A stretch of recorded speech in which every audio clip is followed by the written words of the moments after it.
como veis ahí. Bueno, esta es la presentación, comenzamos. Y lo que os decía, siempre nos gusta empezar en el clúster estas presentaciones. Además está conectado también Enrique Cobreros, que es nuestro director, el director del clúster, y nos gusta empezar con estas diapositivas en las que os ponemos un poco en situación y en contexto, ¿no? Estos son los elementos con los que contamos en Castilla y León. Quizá no todos sois de esta tierra y bueno, pues aquí en Castilla tenemos agua, tenemos sol, viento, tierra y todo esto genera, bueno, pues este contexto de los diferentes elementos con los que nosotros también en el clúster estamos relacionados. Para los que, bueno, sepáis y no sepáis, Castilla y León es la comunidad autónoma más grande de España y más despoblada. Esto que sucede en cuanto a la población, sucede también en cuanto a nuestro tejido empresarial. Tenemos un tejido empresarial que está muy atomizado, que contamos con muchas empresas, pero muy pequeñas y una gran cantidad de autónomos. Esto sucede también en nuestro sector, en el sector que ahora después también os hablaré y os contaré, en el sector hábitat, y construcción, ¿no?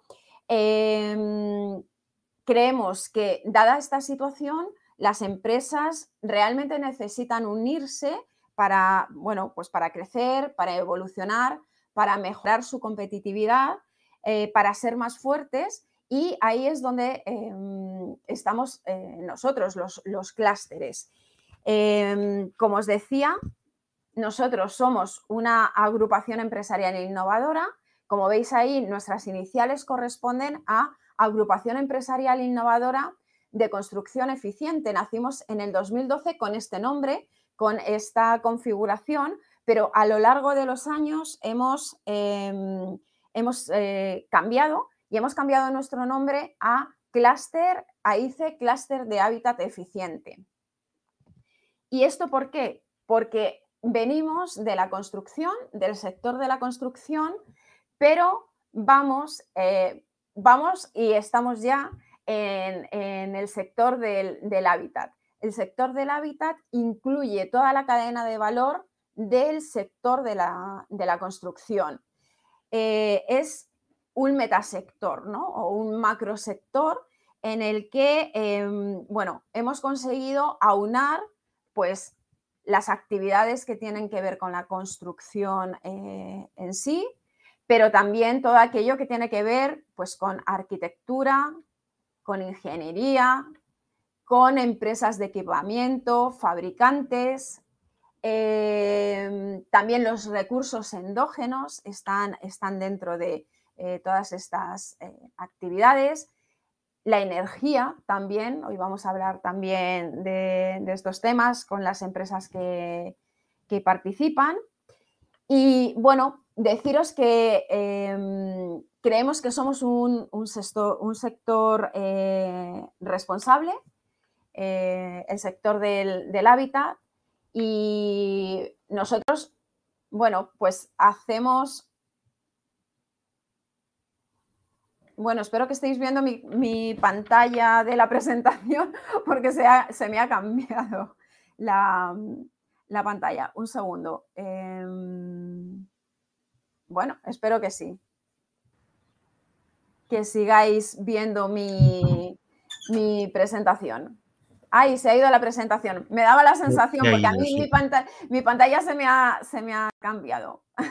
Entonces me ha dado la sensación que se había modificado. Voy a seguir donde lo he dejado.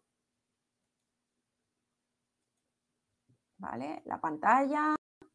Vale, ahora sí que ya la estáis viendo.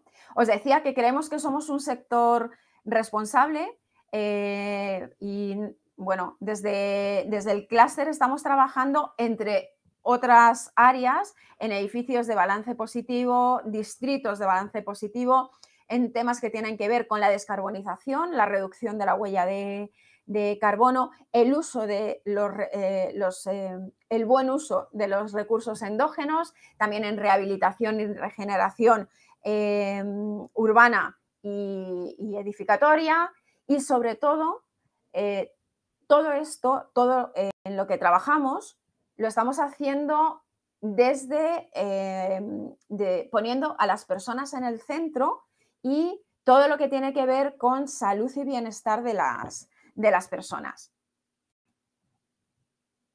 Se ha vuelto a ir la presentación.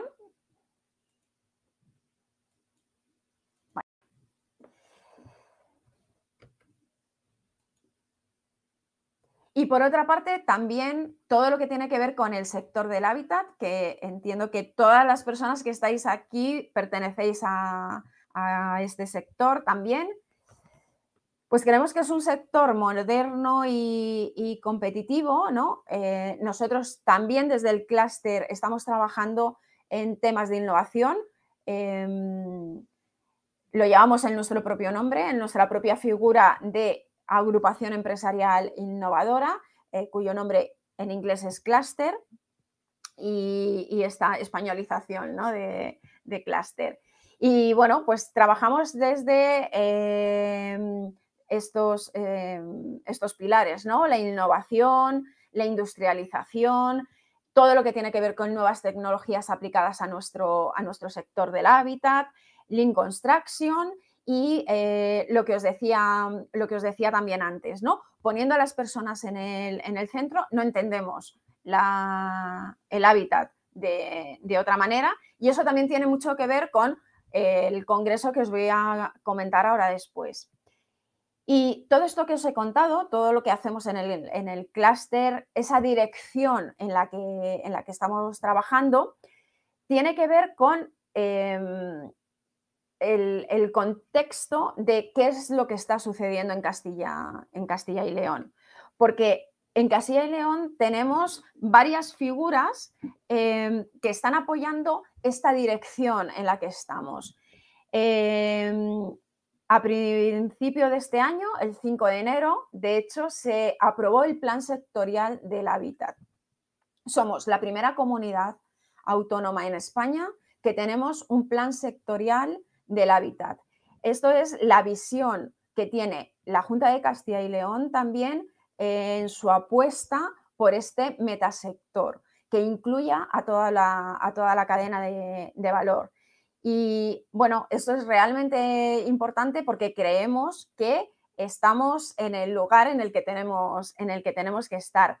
Por otra parte, la RIS3 de Castilla y León, como sabéis, la Estrategia Regional de Investigación e Innovación para una especialización inteligente, dentro de sus áreas de especialización incluye también el hábitat.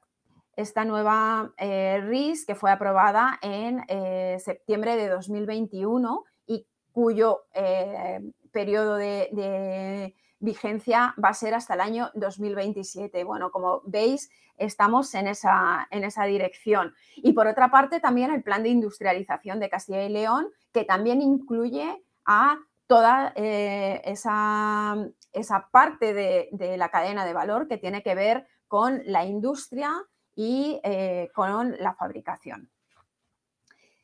Como veis, estamos en esta línea. Bueno, para nosotros el plan sectorial del hábitat de Castilla y León es realmente importante. Lo que os decía, os lo he adelantado antes, es esa visión de futuro de la Junta de Castilla y León en su apuesta por el hábitat, no solamente por la construcción, sino por toda la cadena de valor. Con todos los retos que nos podemos encontrar, que nos estamos encontrando y las acciones que tenemos que ir acometiendo. Podéis ver el plan sectorial del hábitat, hacéis una búsqueda exactamente igual que la RIS3.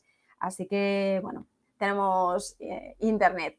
Y lo que os decía, nosotros, ¿qué es lo que hacemos desde AICE con todo esto que os he contado desde el principio en el que tenemos todos esos elementos que nos contextualizan, también todo lo que tiene que ver con eso, el plan, la RIS? Bueno, pues en realidad nosotros en AICE lo que hacemos y nuestro objetivo fundamental es mejorar la competitividad del sector del hábitat y de nuestras empresas socias. Nos he dicho antes, tenemos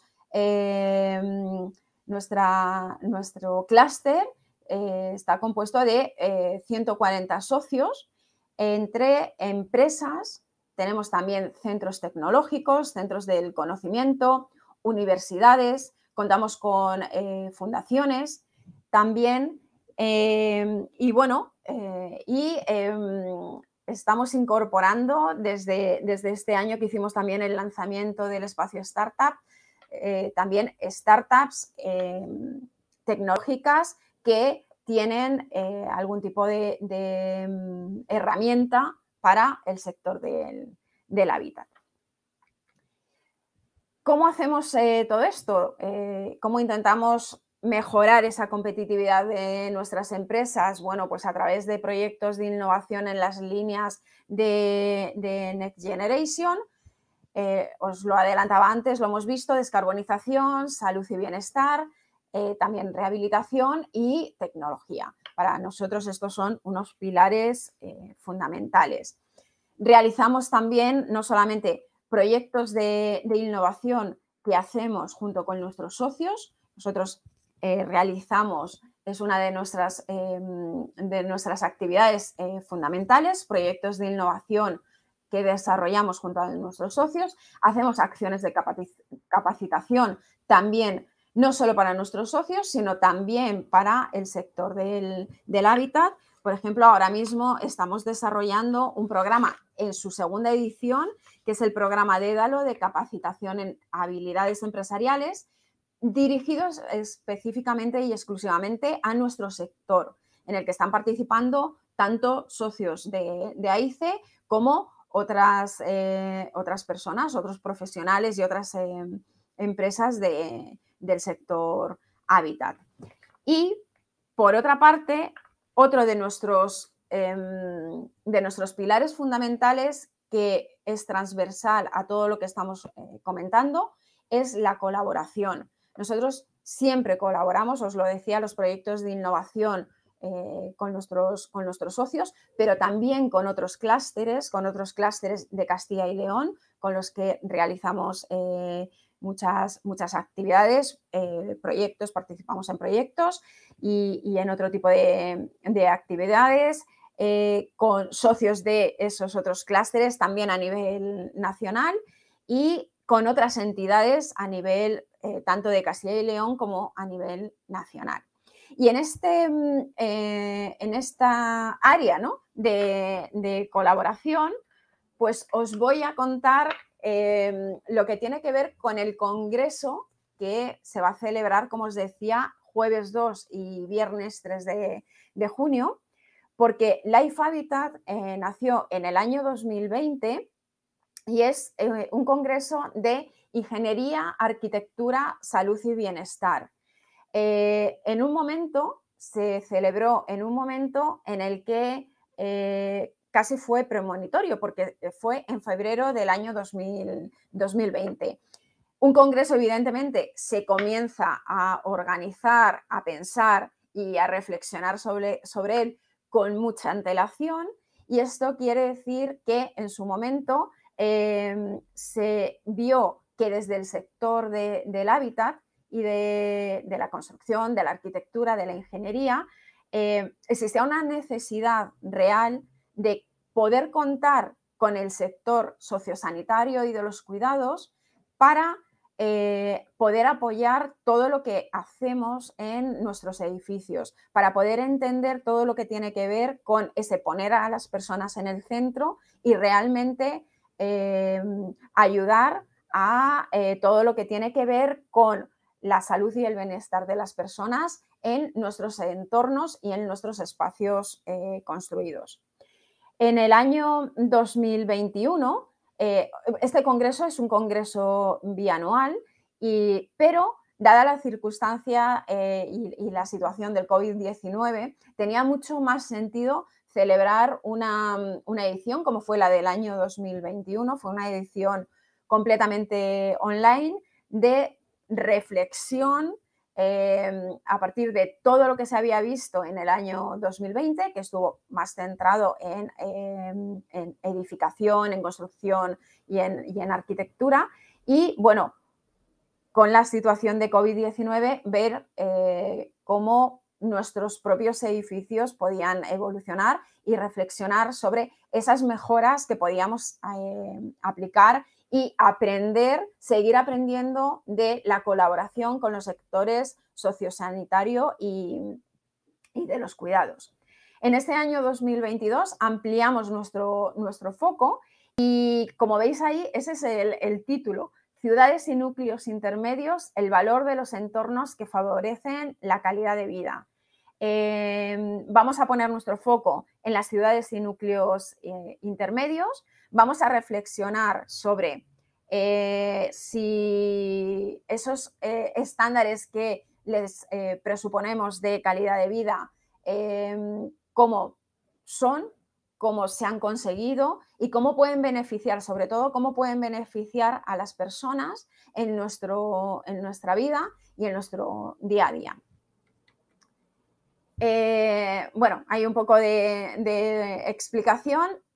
Todo este enfoque también tiene que ver, como veis ahí, en los retos que se han marcado desde la Agenda Urbana Española, la Agenda 2030. Y bueno, un poco nos parecía muy interesante que vivimos en una comunidad de ciudades intermedias, ¿no? Estas ciudades entre las grandes urbes o los grandes núcleos y el entorno rural, y cómo pueden articular esa conexión, ese ser, esos nodos entre ambos, entre estos dos, ¿no? Los lugares urbanos, ¿no? Los espacios urbanos y los núcleos rurales. Vamos a tener una agenda muy interesante y también apretada, pero bueno, podéis mirar en la página web congresolifehabitat.com. No quiero tampoco enrollarme más. Vamos a tener una primera introducción con una ponencia inaugural muy interesante a cargo de Ángela de la Cruz, que es la subdirectora general de urbanismo en el MIDMA, una persona que nos va a hablar, que sabe mucho sobre la agenda urbana española y también sobre la New European Bauhaus.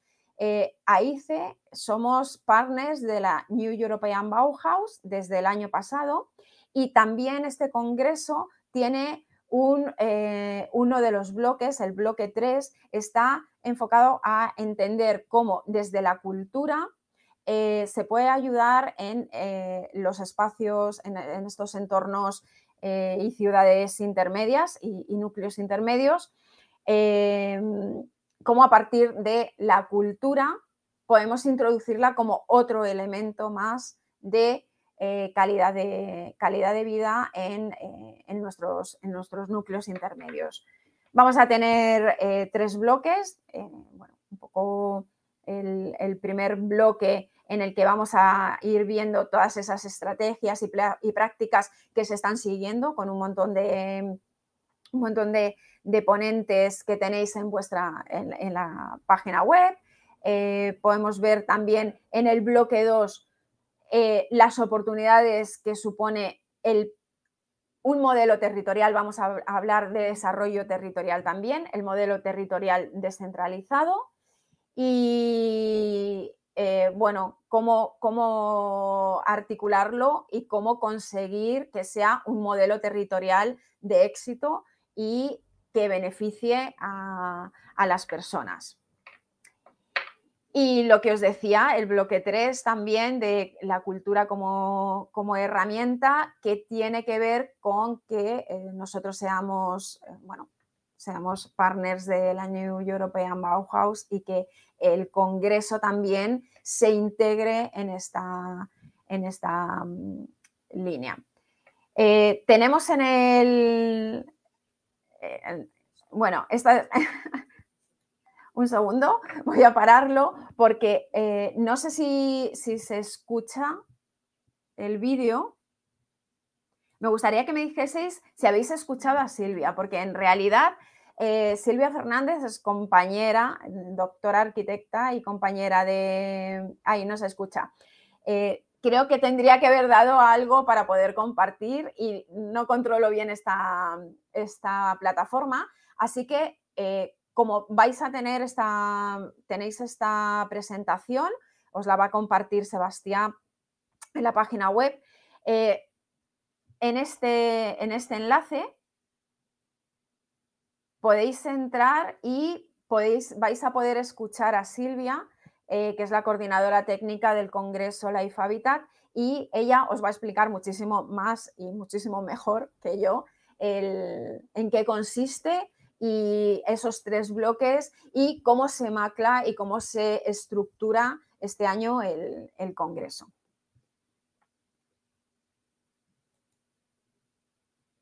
Bueno, por mi parte, respecto al Congreso, solamente deciros que lo organizamos nosotros con el impulso de la Junta de Castilla y León y, bueno, hay entidades de reconocido prestigio como CONAMA, ECODES y CIEMAT que colaboran y siempre, además de, bueno, patrocinadores, contamos, como os decía, con entidades que promueven, que nos ayudan a crear este congreso, que son parte fundamental y, como veis ahí, estamos hablando de los colegios profesionales y de asociaciones del sector, ¿no? Sectoriales de la construcción y del hábitat. De hecho, estamos en la casa de Coacile, que también, os he dicho antes, es socio nuestro y además es promotor del Congreso Life Habitat. Así que a los colegiados os habrá llegado también información a través del colegio y al resto de colegiados también. Bueno, lo que os decía, es un evento de la New European Bauhaus y además está alineado con el Foro Edificios y Salud. Es una colaboración. Os decía que una de las partes fundamentales de nuestro clúster, de nuestro trabajo, es la colaboración. El Foro Edificios y Salud es una colaboración que hemos realizado desde AICE con el Consejo General de la Arquitectura Técnica de España y con GBC, Green Building Council España, en el que se realizó a través de diferentes grupos de trabajo un trabajo realmente muy, muy interesante acerca de los diferentes aspectos que pueden ayudar en los edificios a mejorar la salud. Algunos vamos a verlos desde temas que tienen que ver con la climatización, con la ventilación, con la calidad del aire interior. Hicimos también con tipologías, por ejemplo, temas que tenían que ver con urbanismo. Y si asistís al Congreso Life Habitat, vamos a tener disponibles algunas publicaciones para que podáis ver in situ algunas de las publicaciones que fueron resultado de este foro, pero que también la publicación os la podéis descargar desde nuestra propia página web, desde aic.org. Y creo que no habéis visto, se ha dejado de ver ya mi pantalla, pero sí que quería compartiros una última diapositiva porque quiero invitaros a participar en Life Habitat. Así que os voy a compartir esta última pantalla. Por supuesto, os esperamos 2 y 3 de junio en el Lava, en Valladolid. Pero me gustaría... uy, que se nos va esto. Ahí. Bueno, me gustaría compartir con vosotros 10 invitaciones al congreso para que 10 de las personas que estáis hoy con nosotros, que tenéis interés en todo esto que os estoy contando, podáis asistir. Ahí solamente os voy a pedir que nos enviéis un mail al mail de comunicación@aice.org, en el que, bueno, pues nos respondáis a esas preguntas que os van a hacer entrar en la página web del Congreso, echar un vistazo, que veáis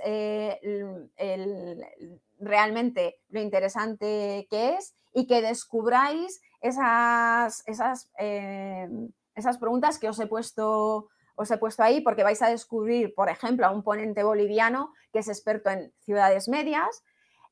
Vamos a tener como ponente al autor del libro La España en la que nunca pasa nada, sobre las ciudades intermedias. Vamos a tener también una ponencia sobre arquitectura un ponente de arquitectura de maternidades, salud y bienestar de las personas puestas en el centro. El director de la cátedra UNESCO sobre ciudades intermedias, mirad qué interesante, va a ser uno de nuestros ponentes. Y también vamos a contar con el único médico epidemiólogo que va a estar entre los participantes. Así que os lo voy a compartir, esta información. Creo que esto ha dejado de ser compartido, pero os lo voy a compartir en el chat para que podáis escribirnos, mirar la página web del Congreso y me enviáis un mensaje. Ahí lo tenéis. Me enviáis un mensaje con esas respuestas para que nosotros os podamos invitar, enviaros un código de invitación al Congreso. Y bueno, por mi parte, por supuestísimo, también podéis entrar en la página web, os la voy a poner, de AICE, para que nos podáis conocer un poco más. Cualquier información que necesitéis podéis contactar con nosotros, tanto en el mail de comunicación como a través de aice.org. No sé, Sebastián, si finalmente Charo ha podido conectar. Pues probamos a ver, le das paso como presentadora. Creo Vale. que estaba Sí, por aquí. vale, pues ya está. Vamos a ver si Charo está ya. Aquí podemos. ¡Ay, Hola. sí! Ahora sí. Hola, Charo, ¿qué tal? Bien, Por fin te podemos ver. lo siento, es que no sé, estamos trabajando por la Smart City, pero parece que se nos resiste un poco. Bueno, nada, lo importante es que ya ya te tenemos aquí y pues nada, te presento, Charo. Charo Chávez es la concejala de Innovación, Desarrollo Económico, Empleo y Comercio del Ayuntamiento de Valladolid. Y bueno, nos vas a hablar de algo muy interesante, que es, bueno, de nuestra ciudad, de Valladolid, y los objetivos que tenéis para que sea una ciudad inteligente y climáticamente neutra en 2030, teniendo en cuenta que ha sido una de las seleccionadas, una de las ciudades seleccionadas, de las 7 ciudades españolas seleccionadas, 100 en todo el mundo, para participar en este proyecto. Así que, nada, Charo, bienvenida. Muchas gracias. Bueno, pues muy bien. En primer lugar, quería agradecer a Cluster AICE, con quien mantenemos una estrecha relación de colaboración muy fructífera y muy afectiva, también de reconocimiento, por supuesto, por la invitación que nos hacéis todos los años para participar en cualquier cosa, pero especialmente para contar algo que yo creo que es una muy buena noticia. Y me parece que además el foro que habéis generado con este congreso, que ya en la edición pasada fue muy interesante a pesar de todas las circunstancias un poquito adversas, ¿no? Y que yo creo que, bueno, el hecho de que hayáis repetido, pues es la constatación de que tiene futuro y que es un foro en el que se puede dialogar y conocer e inspirarse, que yo creo que es algo muy importante en los tiempos que corren. Entonces, me parece que no se puede tener mejor honor que participar en un congreso y en un espacio donde, entre otras cosas, hablan expertos y no yo, que soy un político, aunque esté muy comprometida con la estrategia que nos concierne ahora en cuanto a ciudad climáticamente neutra. Y paso a explicar un poco en qué Perfecto. consiste esto. El Ayuntamiento de Valladolid desde hace ya bastantes años viene trabajando en una idea transversal y de proyecto de ciudad de cuáles son los objetivos para conseguir una ciudad pues mucho más saludable, una ciudad para las personas y una ciudad que tiene retos importantes. Creo que aquí vais a tener algunos ponentes que pueden mencionar algunos de ellos que son comunes no solamente a nuestra región, a nuestra ciudad, sino a otras regiones europeas, por ejemplo, la despoblación y muchas más cosas, ¿no?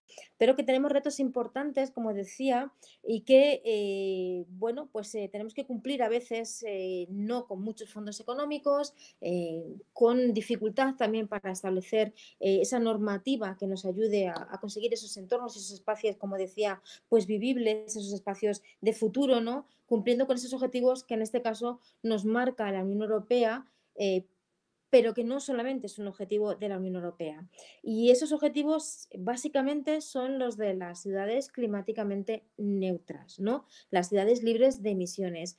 En palabras de Frans Timmermans, que es el vicepresidente de la Comisión Europea y que lidera precisamente el Pacto Verde, pues las ciudades son el motor de los cambios que necesita Europa para la transición hacia una neutralidad climática.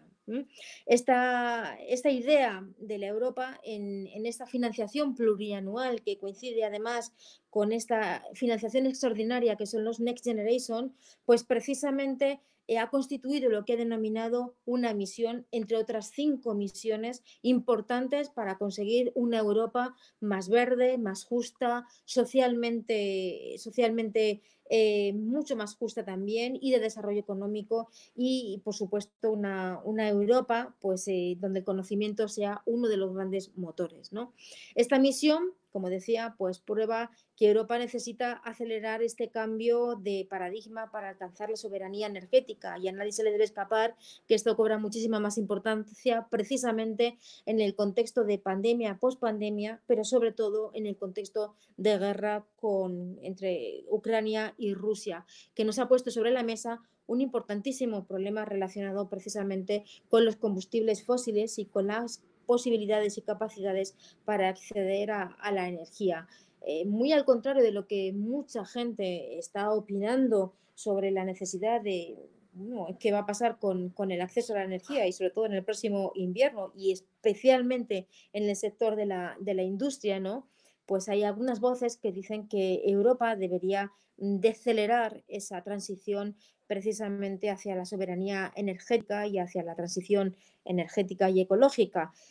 Yo creo que las últimas voces que he escuchado y voces muy acreditadas y personalmente también pienso que precisamente es el momento de acelerar este cambio de paradigma. Y desde luego las misiones que la Unión Europea con esa financiación de los fondos de Europa del Horizonte 2030, Horizonte Europa, perdón, pues es lo que deja claramente de manifiesto, ¿no? En ese contexto de financiación, en ese contexto de prioridades que se marca la Unión Europea y que nos atañen a todas las ciudades, porque, como decía, las ciudades son el motor de los cambios que necesita precisamente esta Europa en esta transición hacia la neutralidad climática, pues Valladolid desde hace años, como comentaba, viene trabajando en estos objetivos y lo viene haciendo con planes que para nosotros son la Biblia, por decirlo de alguna manera, ¿no? Con planes como el de la Agenda Urbana de Valladolid, la Agenda Urbana 2030, que ha sido aprobada recientemente por el Pleno de nuestra ciudad, planes como el de Movilidad Urbana Sostenible y Segura para la ciudad de Valladolid también, que atañe a una cuestión muy importante, que se trata de garantizar el derecho de todas las personas al transporte público, ¿no? Pero también a tener una ciudad saludable, que obviamente uno de sus sectores importantes es el del transporte y que además en nuestro contexto de Valladolid, que somos una ciudad que depende en gran medida también de la industria del automóvil. Por otro lado, también hemos trabajado intensamente en la estrategia de cambio climático, cómo nos vamos a preparar para afrontar esas eventualidades, ¿no?, del cambio climático. Tenemos datos ya de cómo va a ser Valladolid. A nadie, no es un secreto que tendremos 3 grados más al 2030 de temperaturas de media, que si bien no se reducirán las lluvias, por ejemplo, pero sí que se producirán de manera mucho más peligrosa, ¿no? Porque sucederá de manera torrencial y provocando posiblemente, bueno, pues alguna que otra catástrofe. Y además también tenemos pues un importante reto, que es el de cómo reducir las emisiones producidas, por ejemplo, por la energía que se produce en nuestros hogares o en nuestra propia industria. En ese marco, digamos, normativo, Valladolid decide dar un paso y, aparte de haber firmado una serie de tratados, de compromisos, de cero emisiones en los edificios, de un transporte más sostenible, de soluciones naturales para paliar esos cambios del cambio climático que estábamos comentando, bueno, pues hemos decidido ir con nuestra candidatura a esta convocatoria de las 100 ciudades, de la emisión de las 100 ciudades inteligentes y climáticamente neutras. Y presentando además nuestra máxima ambición y nuestra máxima aspiración, que es precisamente conseguir esa neutralidad climática o esa reducción drástica de las emisiones contaminantes, sobre todo en los sectores que afectan día a día a la ciudadanía, como decía, como la movilidad o como el tema del transporte de las mercancías, que es muy importante, o como la vivienda y la eficiencia energética vinculada al parque de viviendas, ¿no? El ahorro energético, la soberanía energética, una cuestión bastante importante, ¿no? Entonces, hemos sido seleccionadas entre esas 100 ciudades, entre 400 ciudades de Europa, y que, en palabras precisamente de von der Leyen, de Ursula von der Leyen, pues dice que estas ciudades son las que tendremos que mostrar en nuestra misión el camino del futuro más saludable para el resto de las ciudades europeas. La ambición, yo creo que es muy importante. Queremos ser una ciudad saludable, queremos ser una ciudad con futuro, pero además nos convertimos en una ciudad que va a formar parte del pelotón ese que está en lo más alto, para, con las políticas que ya venimos llevando a cabo en nuestras ciudades, enseñar también al resto de ciudades qué es lo que hay que hacer para conseguir esta neutralidad climática. Es una misión de ciudad, es una misión que debería ser de país y que nos consta que también de alguna manera lo quiere ser, pero necesitamos de alguna manera hacer demostraciones, ¿no? Hasta ahora lo que hemos hecho pues no ha sido suficiente.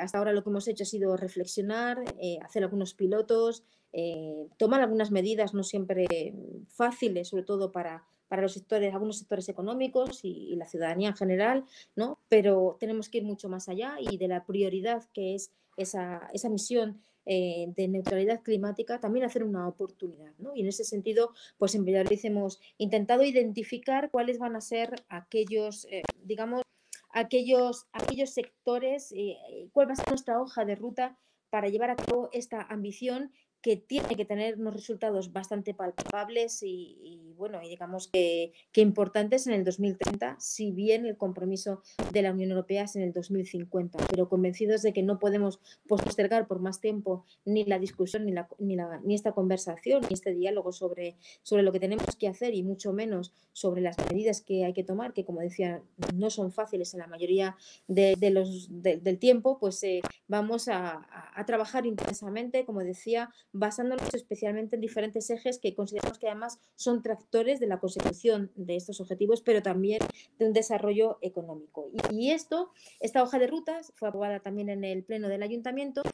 Por un lado, como decía, se basa en los planes que ya venimos desarrollando en nuestra ciudad.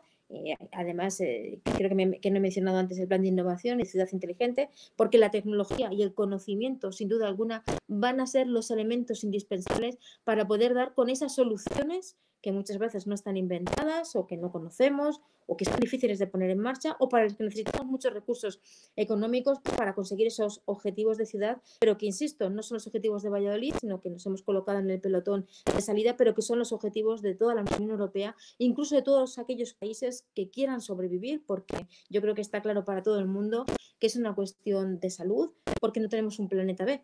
Y como no tenemos un planeta B, pues hay que empezar a trabajar ya, y vamos tarde, también hay que decirlo, ¿no? Bien, pues lo primero que hacemos es establecer esas estrategias, digamos que clave para nuestra ciudad. tenemos que llevar a cabo planes vinculados a ciertas inversiones que tenemos que presentar en Europa. Son planes en los que no solamente vamos a poder captar financiación a través de los compromisos de los proyectos de las instituciones públicas, entre otras las del Ayuntamiento de nuestra ciudad, sino también inversiones privadas. Por primera vez, la Unión Europea en esta misión además ha convocado previamente a los agentes de inversores, porque considera que es importante. Para que nos hagamos una idea, más o menos la Comisión Europea tiene prevista que la inversión que debería llevar a cabo una ciudad como la nuestra para conseguir esos objetivos de neutralidad climática que afectan a la rehabilitación del parque de viviendas y de la trama urbana, a toda la transformación de la industria en economía circular, de la lineal a la economía circular, que afecta también a la transformación del transporte en sostenible, seguro y conectado, que afecta también a todo lo que tiene que ver con nuestra logística, con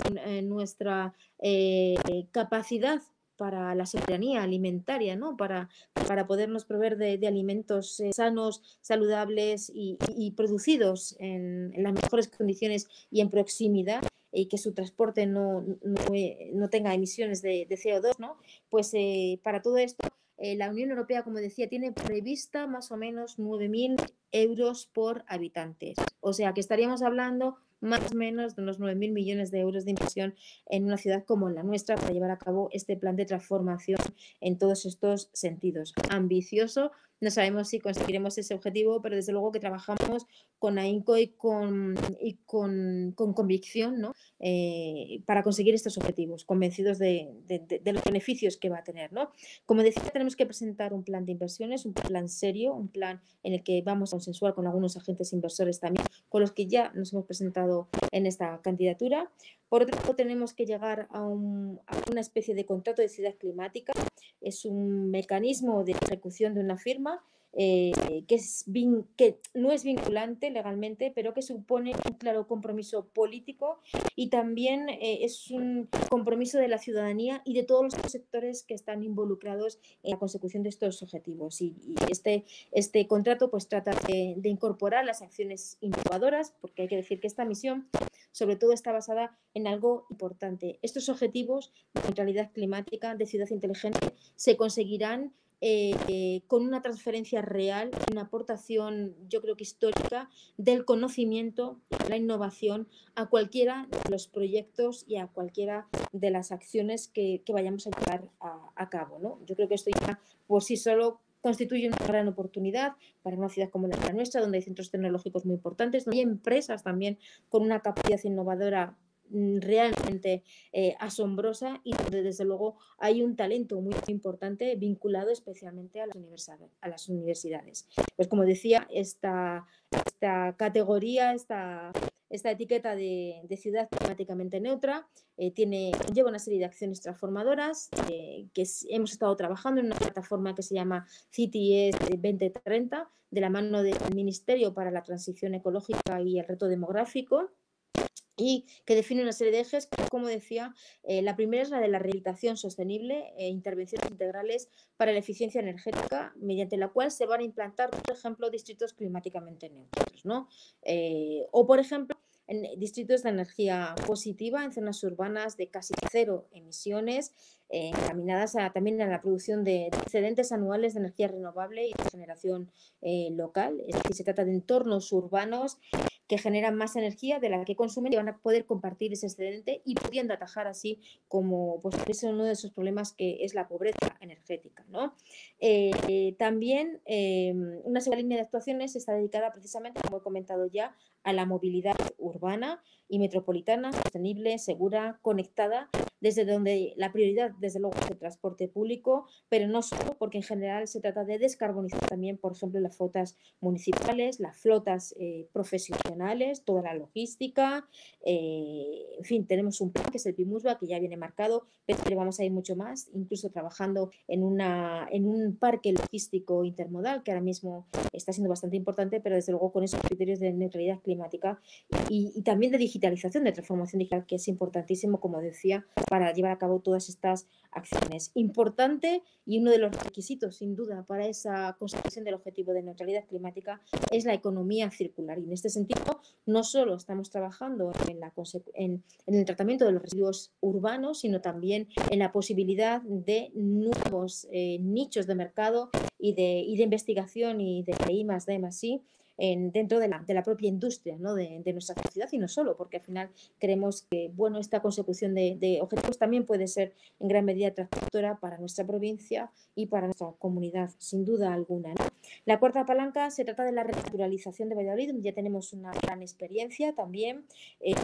La nuestra es una de las ciudades europeas, además, en la que hemos apostado por devolver la naturaleza al espacio urbano, constituyendo zonas verdes en aquellos espacios donde son bastante difíciles, donde queremos construir sumideros de carbono, donde estamos intentando reducir los grados, ¿no? La temperatura, también mejorar la calidad del aire y desde luego, pues bueno, acabar con o mitigar por lo menos esa isla calor que se produce en muchas de las ciudades de nuestro entorno, ¿no? Y por último, el último eje y el más importante y vinculado a ese contrato que estábamos hablando climático es la gobernanza, ¿no? Esto es un proyecto de ciudad porque lo hemos considerado una prioridad, pero no va a ser posible si no lo hacemos con la gestión, con el consenso de todos los sectores de ciudadanía, empresariales, institucionales, etcétera. Así que, bueno, pues nuestra ciudad está inmersa en este gran proyecto. Somos 7 ciudades españolas, de mediano tamaño, de decir que solamente somos Valladolid y Vitoria, pero que ciudades como Zaragoza, como Sevilla, como Barcelona, Valencia y Madrid, 7 ciudades en las que hemos constituido una plataforma, como decía, para que la competencia no sea de ciudad a ciudad, sino que sea una competencia virtuosa en la que todos aprendamos, que podamos transferir conocimiento y, lo más importante, que todo aquello que podamos hacer aquí, captando estos fondos y estas inversiones, también pueda ser escalable al resto de ciudades. Creemos que se abre un panorama fácil en cuanto a la captación de inversiones, de las que no solamente el ayuntamiento va a ser el que va a tener esa capacidad, sino también el sector privado va a tener una capacidad en colaborar con las instituciones o de manera particular, una vez hayan firmado ese protocolo, si es que van a trabajar por la consecución de sus objetivos, de captar también, como decía, una financiación bastante importante. Y he de decir que, aunque no puedo mencionarlo, los fondos de inversión con los que ya hemos establecido ciertas conversaciones sobre cómo podemos trabajar, pues son algunos de nombres muy fiables, muy confiables, y creo que eso puede ser una gran oportunidad para nuestras ciudades. Y como decía, tenemos que somos una ciudad preparada, tenemos ambición, tenemos, creo que, un sector empresarial que está necesitado y capacitado para afrontar el reto.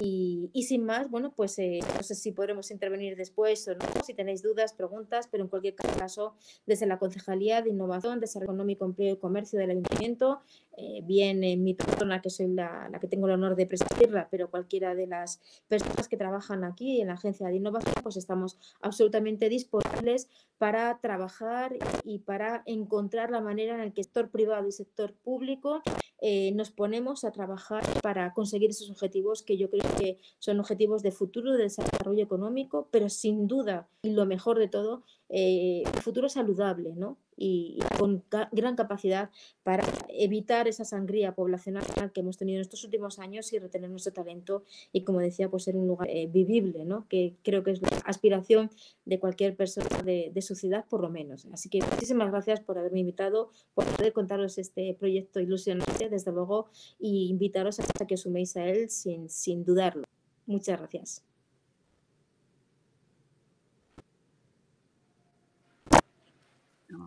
Muchísimas gracias, Charo. Bueno, ahora creo que tengo yo problemas para activar mi cámara. Vamos a ver. Ahora. Muchísimas gracias, Charo. Muy interesante, absolutamente interesante todo lo que nos has contado. Y también, por mi parte, darte las gracias porque sois patrocinadores del Congreso Life Habitat. Así que también ese compromiso, como tú has indicado, con la salud y el bienestar de las personas, y además con más sentido en esta edición de Ciudades Intermedias. Que nada, todo encaja. Perfectísimamente. Pues si te parece, Charo, lo que vamos a hacer es un repaso a Javier Arenal, que es la persona que nos va a hablar a continuación, y al final de las intervenciones pues atenderemos las preguntas que nos puedan hacer las personas que están hoy con nosotros. Entonces, perfecto. Voy a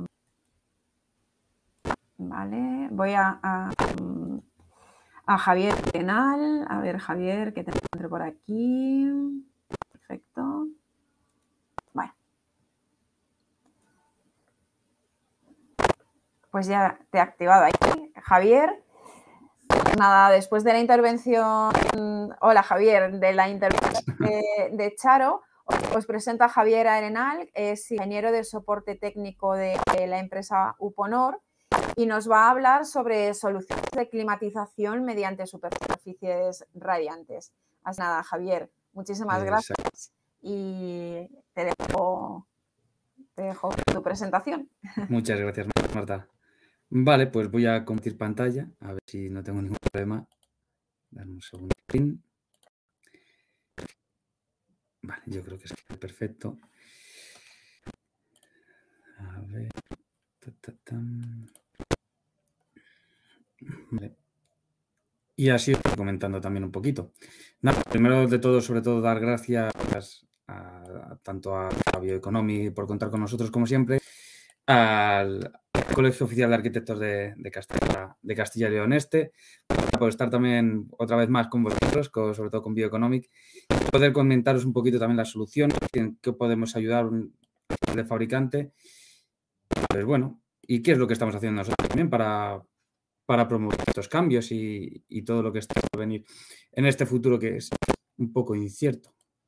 Nada, nuestro eslogan, modificado hace muy poco,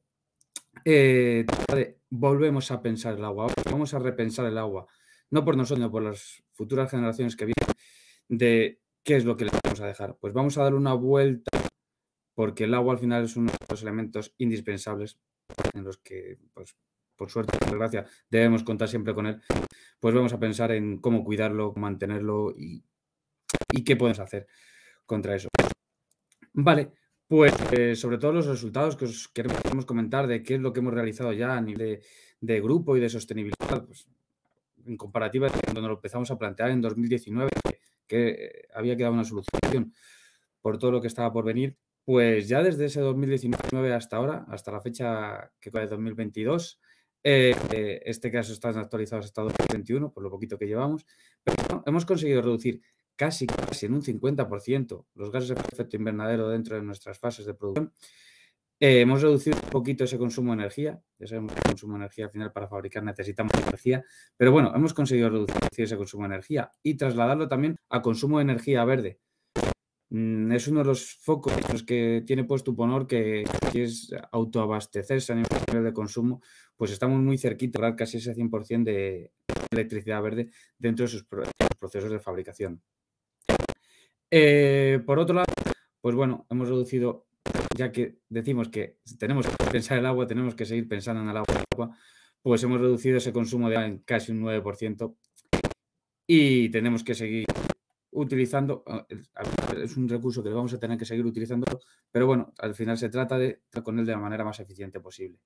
Y otro de los aspectos muy importantes, pues es el trabajar sin accidentes, el apoyo sobre las personas, la ayuda al nivel laboral, donde no necesitemos no nos preocupemos por esos accidentes y trabajemos de la más segura posible, con una reducción bastante importante en esos accidentes. Bueno, pues desde Uponor un poquillo los objetivos que tenemos realmente planteados, realmente nuestra agenda de sostenibilidad contribuye a los ODS. Los ODS son los Objetivos de Desarrollo Sostenible establecidos por las Naciones Unidas. Dentro de Uponor apoyamos todos los 17 que tenemos contemplados, pero nos enfocamos muchísimo más en 4. Estos 4 son el número 6, 8, 12 y 13, que competen al agua limpia y saneamiento, al trabajo decente y crecimiento, la producción con responsables y la acción por el clima, el que os voy a contar un poquito más qué es lo que hacemos realmente con ellos. Bueno, pues realmente con el agua nos basamos en 2 puntos muy claros, lo cual, uno de ellos es desarrollar soluciones para proteger sobre todo la calidad del agua y el manejo sostenible. Por eso desarrollamos un tipo tuberías, generalmente tuberías, las cuales llevan tratamientos para que no tengan ningún tipo de microplásticos, para proteger todo el tema de salubridad, tanto nosotros como el medio ambiente al que vaya ese agua. Y por otro lado, una cosa es los materiales que nosotros utilizamos y que llevamos a obra y los que esos procesos de fabricación, en los cuales pues también tenemos el objetivo de reducir nuestra huella hídrica. Es decir, aparte de utilizar esas fuentes secundarias para realizar nuestras operaciones de todos los procesos de fabricación. Eso por el lado de proteger la protección del agua, pero por otro lado es muy importante también el cuidado de las personas y el cuidado de las personas a nivel laboral. Hay que cuidar a las personas, hay que protegerlas, tenemos que estar a gusto en nuestro puesto de trabajo y es otro de los motivos que promueve la empresa Uponor y que promovemos nosotros a nivel de grupo. Promovemos la diversidad, incrementamos transparencias en la cadena de suministro y como cualquier empresa hay que generar crecimiento y resultados financieros estables, ¿vale? Actualmente somos una empresa más o menos que tiene unos 100 y pico años desde su creación. Entonces, bueno, creo que ese establecimiento de crecimiento y de resultados financieros estables, pues lo tenemos más que cumplido. Por otro lado, es importante proteger, y lo recalca bien Charo, esa economía circular. Pues nosotros además nos basamos mucho en esa conversión hacia esa economía circular, liderando la industria y la transición hacia esos materiales renovables, reciclados. Reaprovechamos incluso materiales para poder realizar otro tipo de materiales dentro del sector. Entonces, estamos intentando englobar esa economía circular en los procesos. Aparte, pues bueno, os decía antes de la transparencia dentro tanto de las cadenas como medioambiental dentro de nuestros productos. Y por otro lado, pues nos hemos comprometido, además es un compromiso bastante ambicioso, en limitar el crecimiento de la temperatura global en 1,5. Estos son unos compromisos que se establecen en el grupo, pues bastante ambiciosos, ya que podríamos someternos también a otros límites. Nos hemos metido en un límite bastante restrictivo, pues bueno, debemos luchar por conseguirlo. Reducir también sistemáticamente en las operaciones, intentamos construir un camino hacia operaciones de carbono neutro. Desarrollamos soluciones para reducir al máximo posible los gases de efecto invernadero, no de nosotros, sino también de nuestros clientes. Así un poco como para que veáis estas reducciones y en qué se basan, pues hacemos seguimientos exhaustivos para reducir estas emisiones de gases de efecto invernadero y conseguimos el carbono neutro dentro de todos los ciclos de operaciones de producción. Hemos establecido diferentes hitos desde que comenzamos, desde 2019, y que tenemos que ir consiguiendo poquito a poco y pasito a paso. Hasta 2027 nos hemos marcado el límite de reducir un 70% las emisiones de efecto invernadero, de gases de efecto invernadero de nuestras operaciones, ¿vale? Y por otro lado, bueno, esto ya un poco más complicado, pero eso no es tan ambicioso porque depende sobre todo del sector automovilístico y de esos transportes, pero la reducción de un 20% en nuestras operaciones, sobre todo en esas cadenas de suministro. Gran parte del problema nos surge a nivel de contaminación.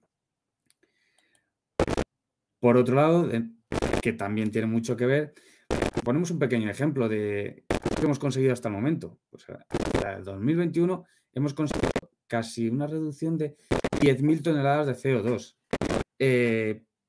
Bueno, tenemos el símil. El símil es conducir un coche nuevo durante 80 millones de kilómetros en la Unión Europea. Yo creo que, bueno, estamos dando pasos de poquito, ¿vale? Pero por lo menos hemos visto el cambio y queremos continuar con el cambio que muy necesario es. Nos lo comentaba también, ¿por dónde vienen los tiros? ¿Para dónde va? ¿Cuáles son las tendencias a las que nos está llevando el sector? Por un cambio climático, por un cambio de recursos, urbanismos, transformaciones digitales, que eso ya lo estamos viviendo constantemente un día tras otro, contaminaciones, yo que vivo en Madrid, lo vivimos muy habitualmente, la contaminación, con esa que se nos crea de vez en cuando y pues bueno, pues tiene sus consecuencias y tendrá consecuencias futuras seguramente, e incluso demográficos que estamos viviendo. Lo que hacemos nosotros también, ¿qué es lo que puede ayudar? Pues tratar el plástico con responsabilidad. El plástico es una de nuestras materias principales en las que nosotros utilizamos. Somos conscientes que esta responsabilidad, pues bueno, pues tenemos que medir y actualizar nuestros recursos, nuestras producciones, podemos modificar y cómo podemos mejorar. Somos responsables, es decir, nos hacemos cargo de ello. Vamos a ver cómo mejoramos. Pues bueno, ¿cómo podemos hacer? Buscamos de manera activa formas de incrementar el uso del material. Podemos usar material reciclado, vemos cómo retirarlos de obra, no retirarlos, una vez que están en uso, cómo poder reciclarlo, cómo poder reutilizarlo más que reciclarlo. Es más, en 2020 firmamos una de las iniciativas de la Operation Clean Sweep a salvaguardar estas áreas, es decir, ver dónde se vierten, que se viertan lejos de desagües, que se viertan lejos de zonas de agua abierta, pues ya lo tenemos contemplado desde 2020. Dentro de las soluciones que os podemos dar, pues prácticamente dentro de las instalaciones, dentro de la certificación, tanto residencial como no residencial, tanto en el sector terciario, pues diferentes soluciones como puede ser las redes de distrito en los cuales podemos almacenar energía o mover energía de tubería, ¿vale? Equipos industriales, tanto para ACS como calefacción, en los cuales además podemos proteger en el OSIS a nuestros consumidores. Esto, pues al final es un tema bastante importante, que no vamos a hablar mucho de ello, del tema de la legionela, que sigue estando, ¿vale? Es una de las bacterias que sigue estando en auge. Pues bueno, tenemos que tener presión de que nuestros equipos no se involucren con esta bacteria. Por otro lado, los sistemas nos van a climatizar nuestra vivienda, es decir, sistemas de climatización, sea por calefacción o refrigeración, que además esto lo que hacemos es trabajar de manera más eficiente con estos sistemas, ya que vamos a trabajar a bajas temperaturas, altas temperaturas en refrigeración. De esta manera, menores consumos más aprovechables, vamos a reducir las facturas, al final el recoste es una de las cosas importantes, y también mejoramos muchísimo el confort y la salud de los usuarios. Y por todo esto hay que englobarlo, lo que decimos veces, por muy bien que hagamos nuestras instalaciones, por muy bien por mucho que nos gastemos, por mucho que innovemos, no todo tendrá sentido si lo vinculamos y lo metemos con una digitalización, con un control bastante que es de las necesidades realmente que queremos, y que nos exprima nuestra instalación al máximo. Como objetos, y aquí ya os los voy presentando los objetos que podemos enseñar, pues bueno, tenemos diferentes paneles en los cuales, por ejemplo, este servía para obra nueva o una rehabilitación de vivienda, en el cual tengamos suficiente espacio en techo para poder, suficiente juego con el suelo, techo para poder instalarlo y aportar un aislamiento a nuestra vivienda, por ejemplo, en el cual se trata de un panel EPS en el cual se va adaptando también a las regularidades de los forjados, en el cual ya directamente con el cual pues vamos a tener esos ruidos por impacto, ya va a absorber el ruido por impacto, directamente ese aislamiento térmico, aislamiento acústico y su certificación. Si ya nos metemos más en rehabilitación, en el cual incluso no queremos ni modificar ni actuar sobre el suelo que tenemos instalado, pues hay diferentes soluciones, como es por ejemplo la solución mini, en el cual es una solución prácticamente sin altura, en el que en 1,5 centímetros, 2 centímetros, pues podemos instalar suelo radiante. Importante, suelo radiante para climatizar, tanto para frío como para calor. Estas soluciones para no sobrecargar tampoco forjados y poder climatizar nuestras instalaciones con ello. Es un panel adhesivo que se va pegando en ese suelo terminado, que nosotros ya tenemos, y lo único que constaría en la obra de la vivienda, pues esta instalación con un mortero autonivelante, cortaríamos un poquito las y con esto ya tendríamos instalado nuestro sistema de climatización. Lo que digo, es importante tener en cuenta estos sistemas radiantes, ya nos van a dar más rendimiento. Necesitamos temperaturas tan extremas para su funcionamiento, ya sea frío, ya sea calor, y eso es importante también a nivel de paneles. Otro de los paneles que tenemos habilitados para la reforma es un panel de 3 milímetros con un autoadhesivo, que en ese además se puede instalar tubería, lo cual nos va a mejorar y nos va a minimizar el número de circuitos y los colectores de instalación, por así decir, dentro de ella. Sencillo de almacenar, de instalar, se van instalando, se van uniendo y realizar los circuitos de climatización a través de estos paneles.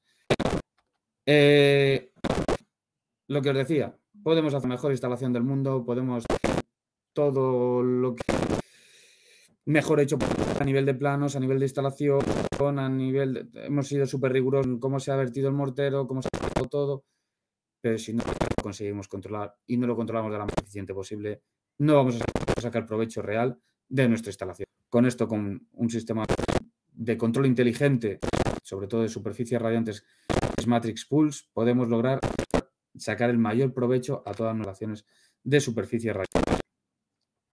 ¿Por qué opta también Uponor? Además va muy englobado con la sostenibilidad, es decir, si nosotros tenemos nuestros tiempos de fabricación, si además industrializamos y creamos equipos preparados, pues al final la presión que se fabrica bajo un techo, lo transportamos, lo ubicamos y en un proceso muy reducido vamos a poder lograr nuestras instalaciones. Pues en estos procesos de industrialización tenemos diferentes equipos, los cuales podemos llevar a obra y aprovecharnos de ellos. Dentro de ese distrito que os marcaba en ese pequeño esquema, pues un revolucionario concepto que hemos englobado, que hemos patentado, es una tubería de muy alta, vamos, apenas tenemos pérdidas, en el cual se ha desarrollado un nuevo aislamiento, el aislamiento VIP que llamamos, y no es porque sea del inglés, que realmente es porque está hecho con Insulate Panels. Es unos paneles de sílice muy finitos en el cual conseguimos incluso reducir el aislamiento, dando el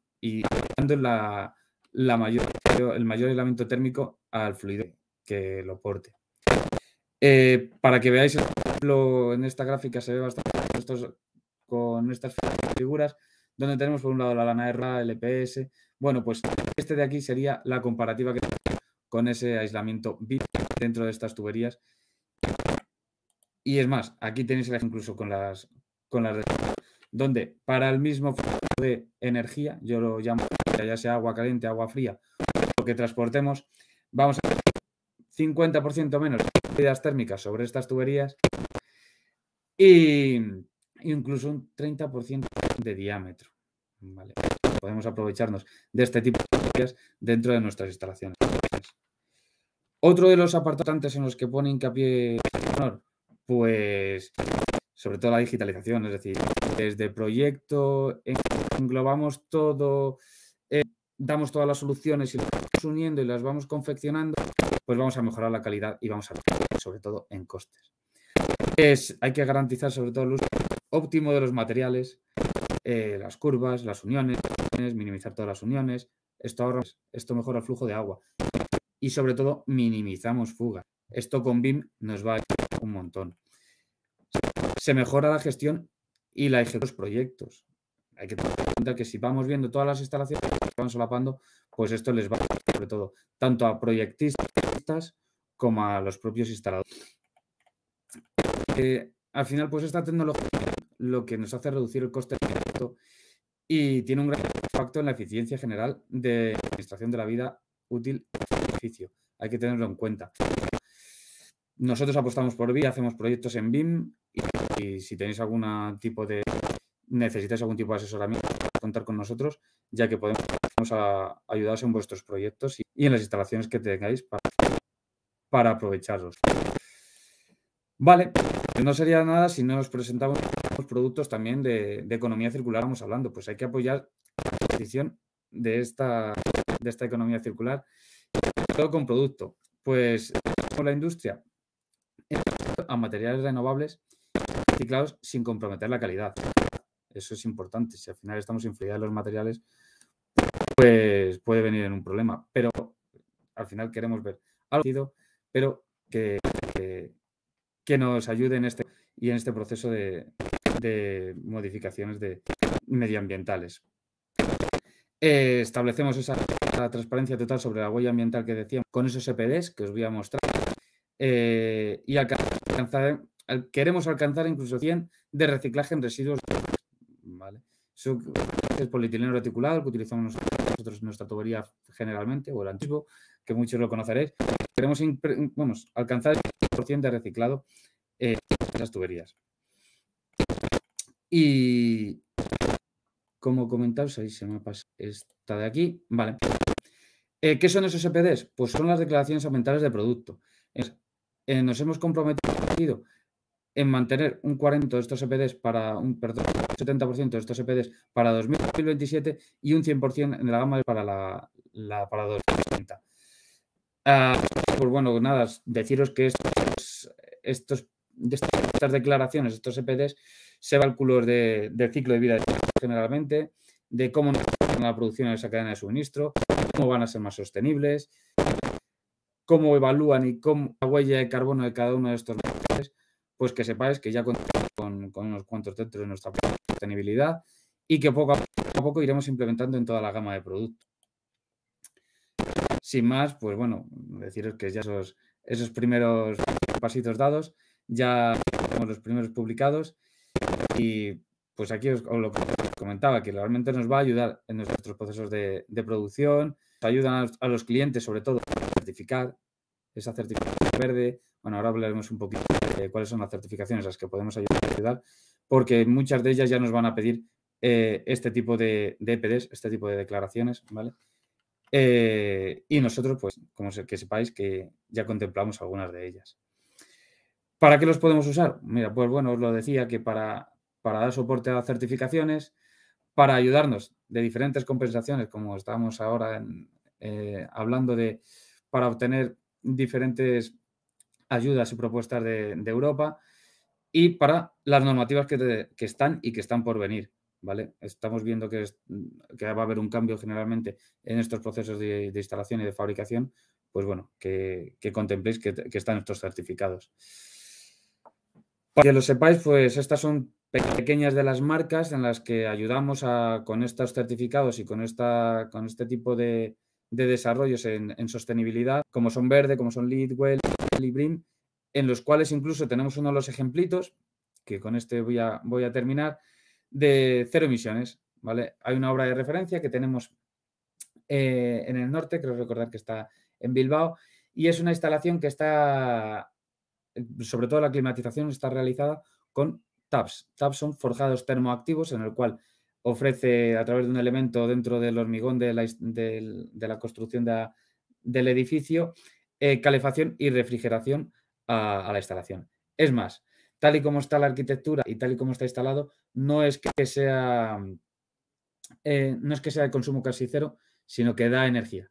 Es decir, es un sistema extruido y está diseñado de tal manera que aporta energía en vez de gastar. Entonces, bueno, este es uno de los ejemplitos que tenemos que ya está en funcionamiento y como este, pues estamos convencidos de que en el futuro vendrán muchos más.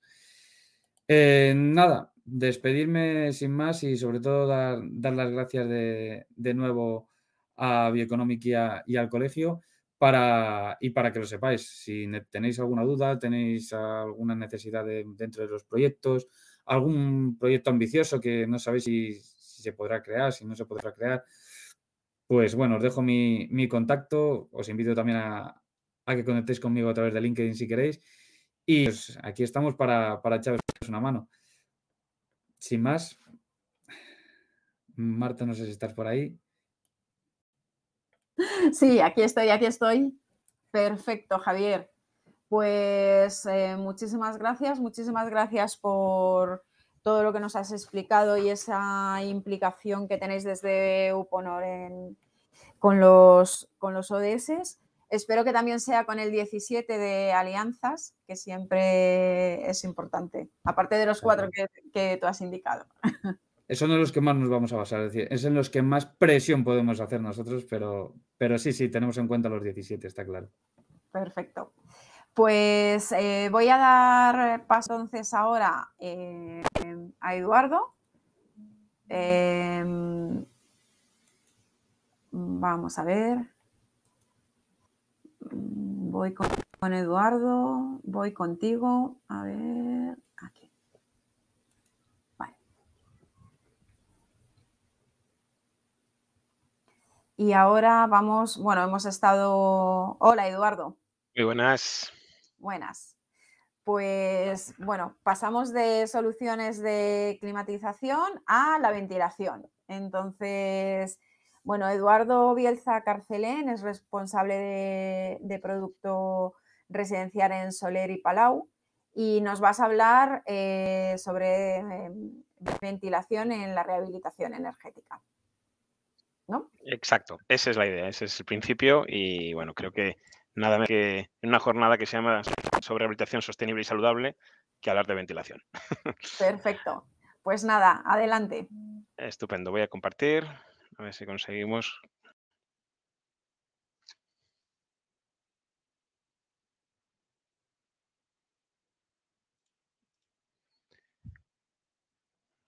¿Me veis?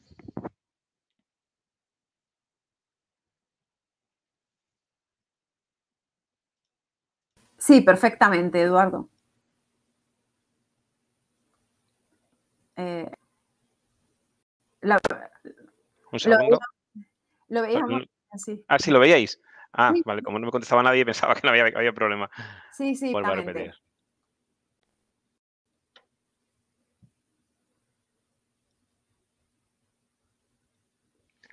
Perfecto. Ahí está, perfecto. Gracias. Genial. Pues nada, pues bueno, como hemos dicho todos, agradecer sin duda, bueno, a Sebastián de Bioeconomics y al Coacile la oportunidad que nos da para poder transmitiros un poco nuestra visión y bueno, y la importancia que queremos darle a la ventilación dentro de la rehabilitación, ¿no? Ya queremos demostrar realmente de la importancia que tiene y nada mejor eso, como decíamos, en un sistema saludable, pues no tendría sentido sin un sistema de ventilación que asegure la calidad de aire, ¿no? Del interior de las viviendas. Bien, no es un título un poquito más fuerte que hablar de que la rehabilitación energética no tiene ningún sentido, ya lo veremos, sin ventilación, ¿no? A nivel, bueno, como en por si acaso no nos conocéis, Soler y Palau, muy rápidamente, llevamos hablando de calidad del aire desde 1951, o sea que empezamos en un pequeño pueblo en Cataluña y bueno, pues ahora nos hemos convertido en una multinacional y siempre con el mismo objetivo de hablar de calidad del aire en cualquier ámbito de la vida. Hablamos desde residencial, terciario, industrial, cualquier cosa que tenga un ventilador, pues ahí está Soler y Palau intentando colaborar y apoyar siempre en este sentido.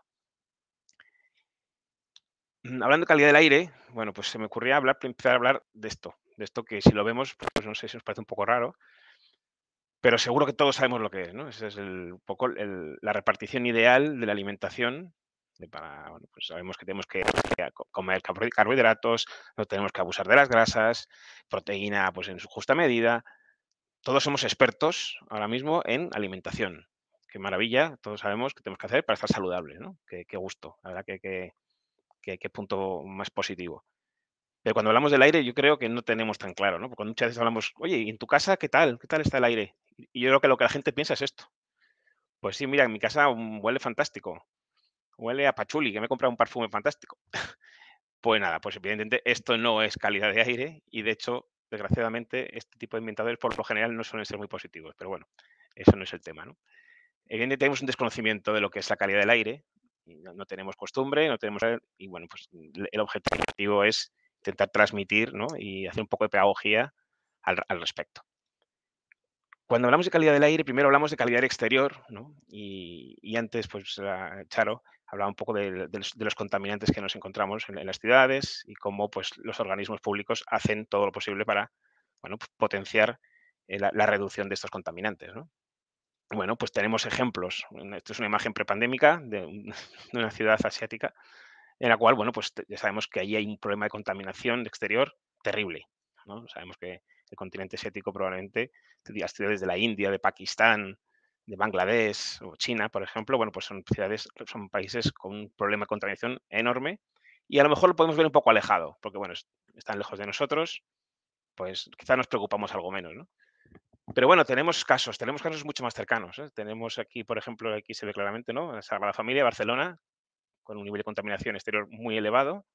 A veces pensamos que por estar en la costa, que con la brisa puede reducirle los niveles de contaminación, pero la verdad que no es así. Barcelona tiene un gran problema de contaminación.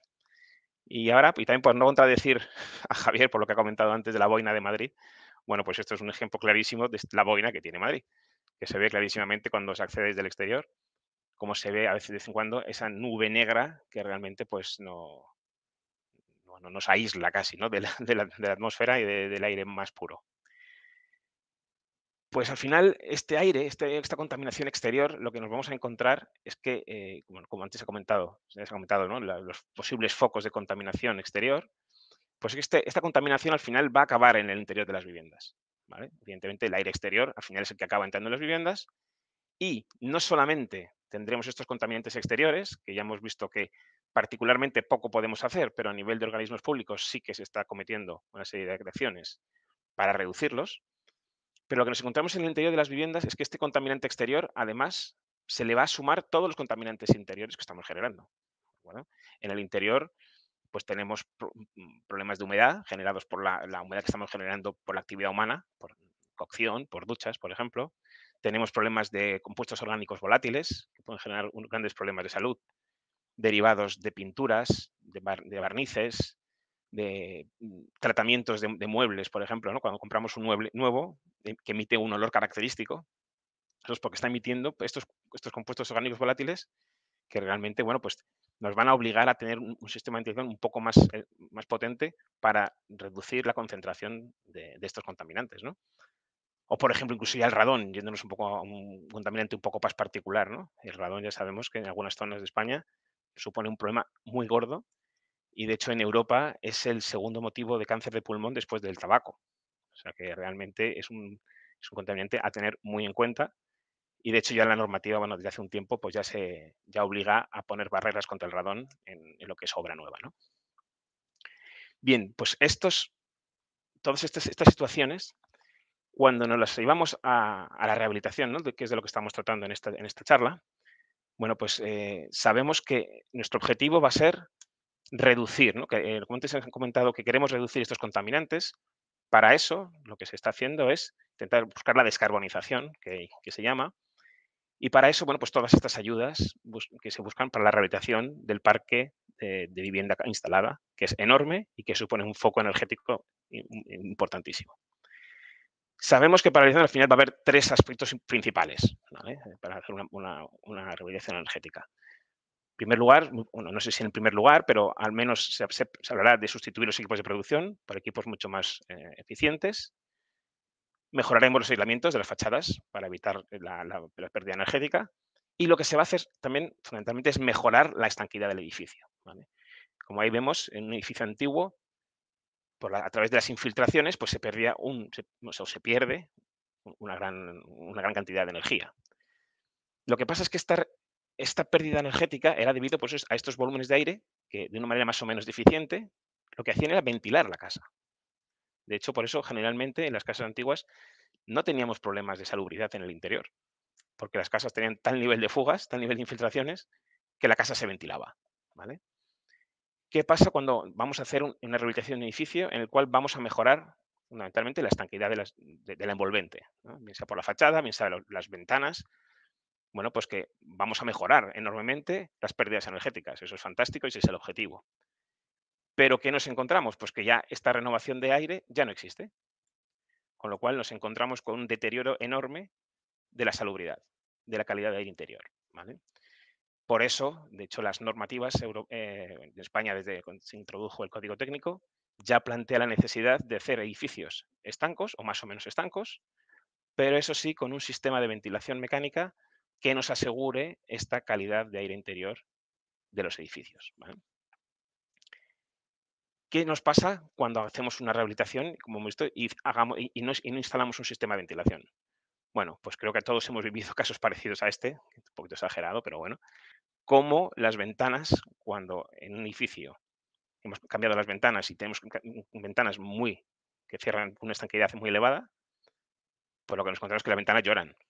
¿Por qué? Porque toda la humedad que tiene la casa, que antiguamente se iba ventilando a través de las infiltraciones, ya no tiene salida esta humedad. ¿Qué hace la humedad? Pues busca los puntos húmedos, perdón, los puntos fríos y condensa. ¿Vale? En este caso, pues claro, es un caso clarísimo, yo creo que todos hemos vivido y hemos visto este tipo de casos, ¿no? Bueno, pues este gran problema es el que vamos a tener que acometer cuando hablemos de rehabilitación energética, ¿no? He extraído dentro de los documentos que están publicando respecto a estas ayudas de la rehabilitación, un texto de la guía que ha emitido el CSKE, bueno, con ayuda del CSIC, hablando sobre el libro del edificio. El libro del edificio es uno de los requisitos para el tema de las ayudas, para gestionar el libro de las ayudas, es la elaboración del libro del edificio, ¿vale? Bueno, pues ya en este documento ya se redacta algo que se recoge ya en el código técnico, que es que cualquier actuación que hagamos no puede reducir las prestaciones existentes en el edificio. ¿De acuerdo? ¿Qué significa? Que si por mejorar la demanda, el consumo, la demanda energética de un edificio, no podemos empeorar la calidad del aire. ¿De acuerdo? Eso es una frase extraída del código técnico y que de hecho aquí en este documento se establece, ¿no?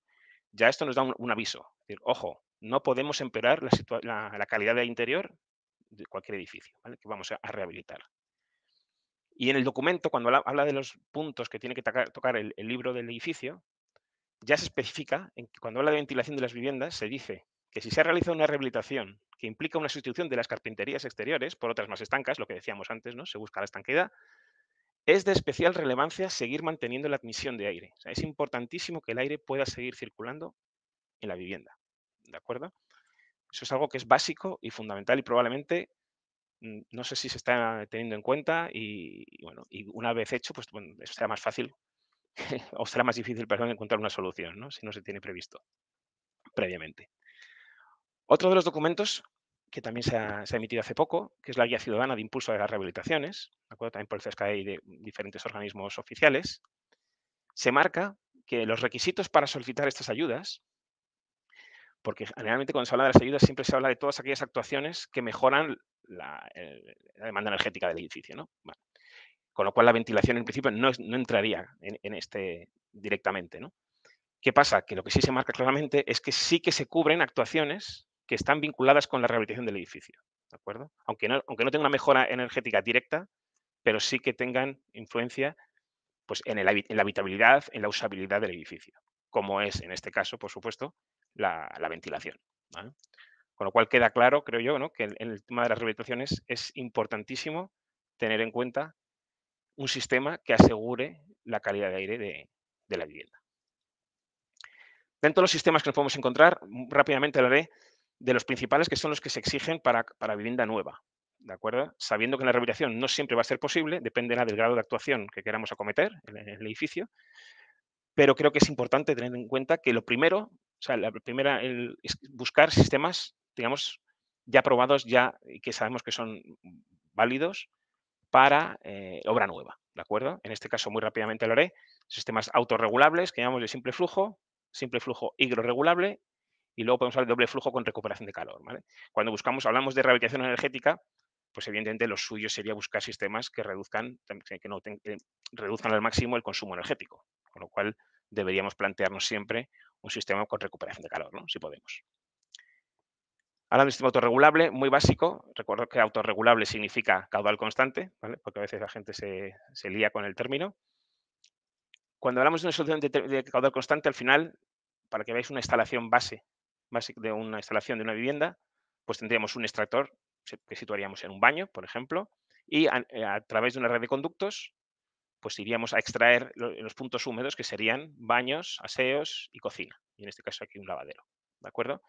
En este caso, cuando hablamos de estas soluciones más pensadas para obra nueva, evidentemente vamos a necesitar una red de conductos. Y sabemos que en las rehabilitaciones no va a ser evidente.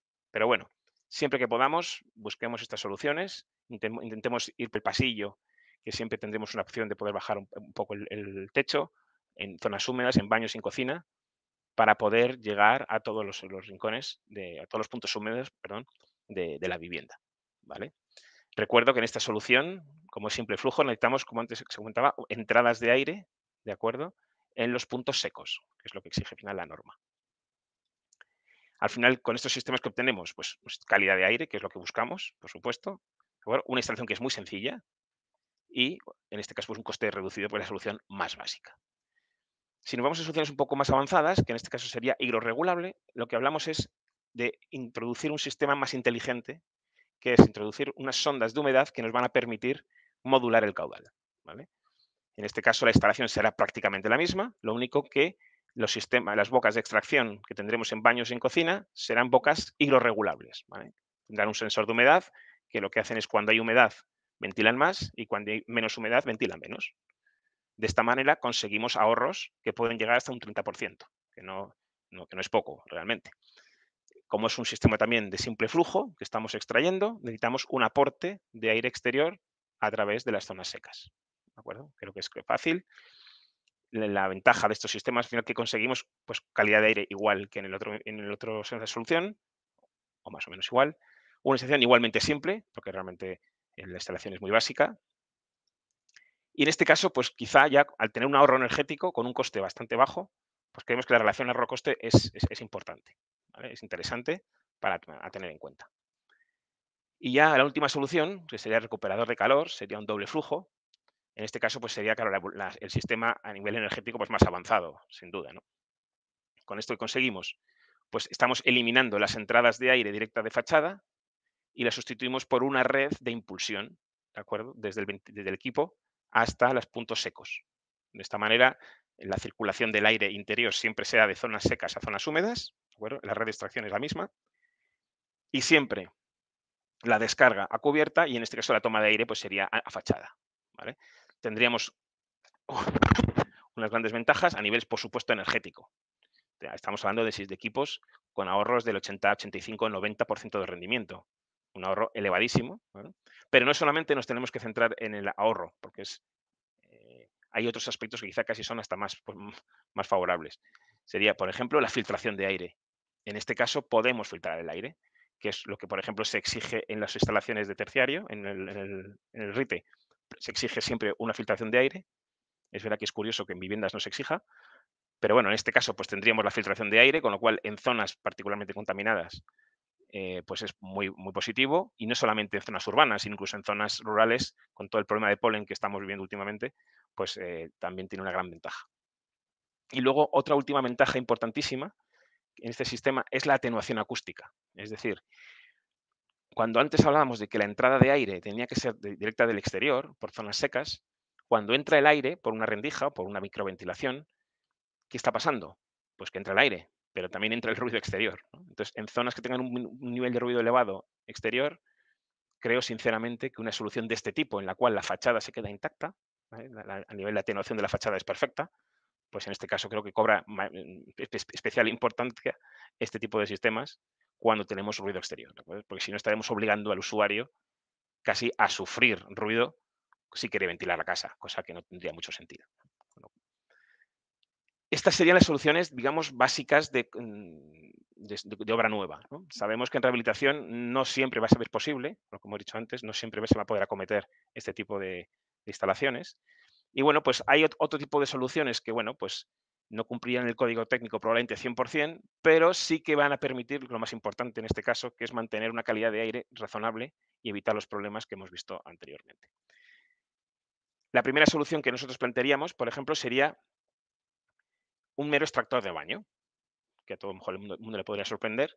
Bueno, pues realmente es un mero extractor de baño, pero bueno, digamos que es un extractor avanzado. Un extractor de baño que funcione de forma continua, ¿de acuerdo? Históricamente los extractores de baño han funcionado, bueno, pues cuando hacíamos uso del baño, pues, por olores o por humedades, se evacuaba el aire. El aire, bueno, pues ventilaba el baño. En este caso estamos hablando de soluciones que están ventilando la casa. No estamos ventilando el baño, ¿de acuerdo? Estamos preocupados de ventilar toda la casa, con lo cual es importante que sea un funcionamiento continuo, ¿de acuerdo? En este caso, pues son ventiladores que estén pensados para funcionar en continuo, ¿de acuerdo? Y además, en este caso en particular, bueno, pues dispone de sensor de humedad y sensor de presencia, con lo cual, pues es de una manera muy sencilla, además se puede instalar en instalaciones antiguas, no hay ningún problema porque con 2 cables funciona, 2 hilos.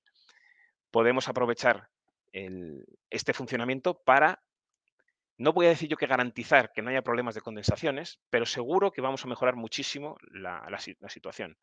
En muchos casos, gente conocida me ha planteado este problema, cuando en su casa han tenido este problema de condensaciones en ciertas habitaciones, ¿no? En zonas, sobre todo zona norte, donde condense la humedad.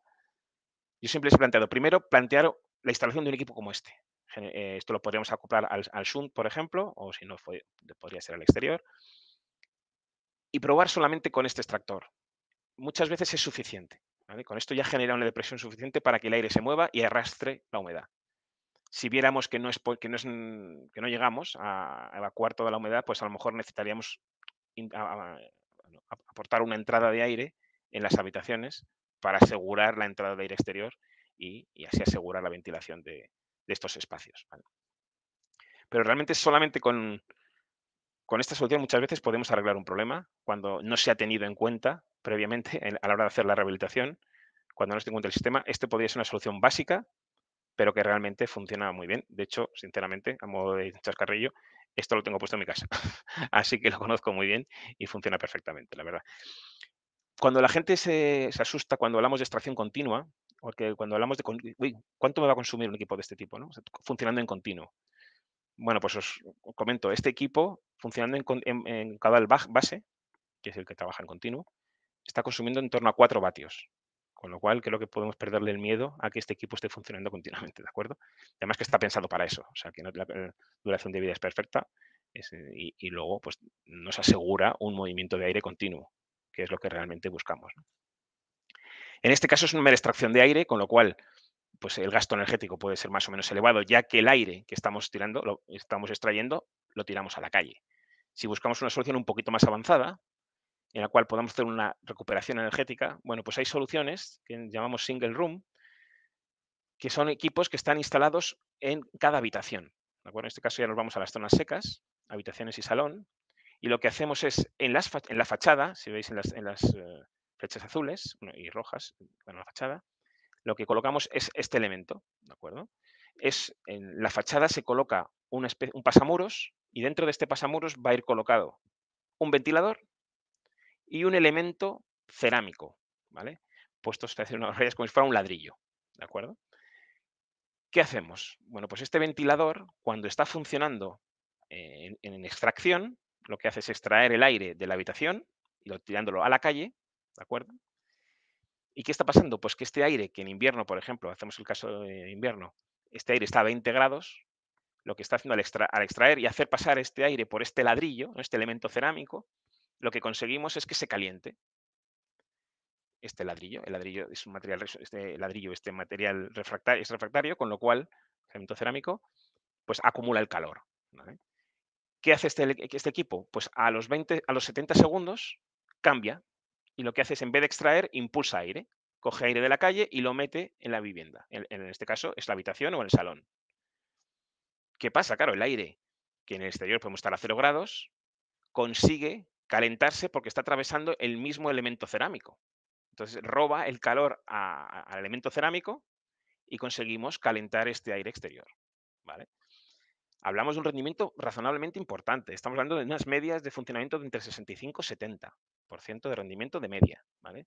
Estos equipos puntualmente pueden llegar a 95% de rendimiento, pero son puntualmente, ¿vale? Si hablamos de recuperaciones medias, hablamos en torno de 65-70. Con lo cual tampoco está mal. En este caso, nos evita tener cualquier conducto en la vivienda y lo único que tenemos que hacer es un agujero en la fachada para la colocación de este equipo, ¿vale?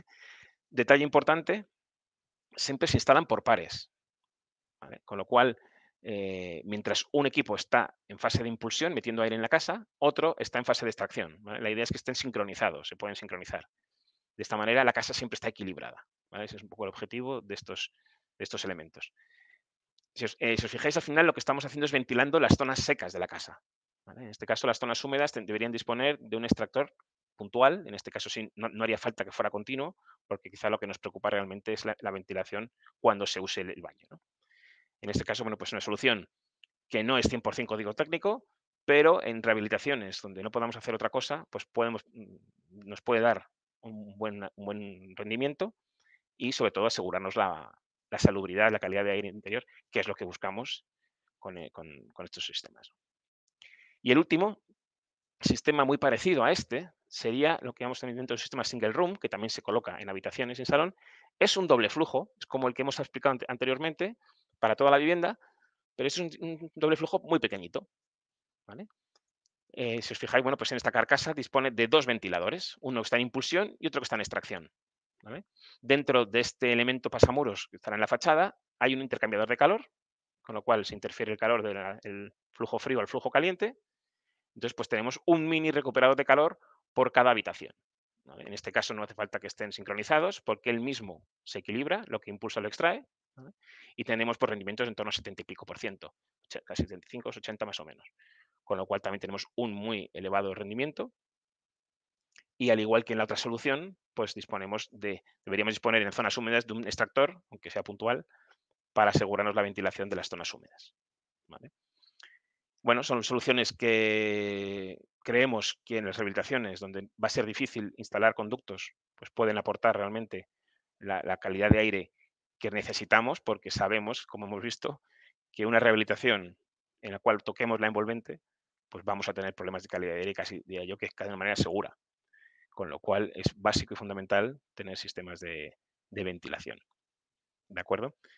Bueno, pues desde Solar y Palau, simplemente, bueno, pues como mostraros todo nuestro interés en apoyaros. Tenemos un departamento técnico que realmente a nivel de asesorías pues puede haceros cualquier estudio, cualquier duda que podáis tener, pues estamos a vuestra disposición para apoyaros en cualquier proyecto. Y nada, pues encantado. Cualquier duda que pueda haber, estoy a vuestra disposición. Pues perfecto, muchísimas gracias, Eduardo, por tu exposición y todo el conocimiento que nos has transmitido. Eso he intentado, poquito que sí. No, sí, vamos, me ha parecido muy interesante todo lo que has expuesto.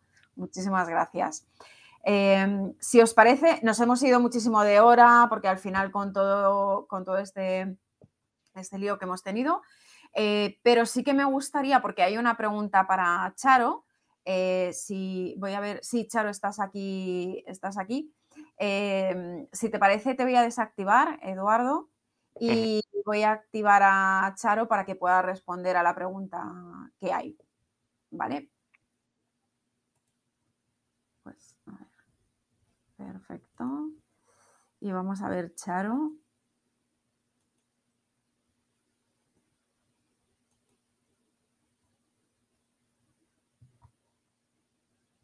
Ahí, perfecto.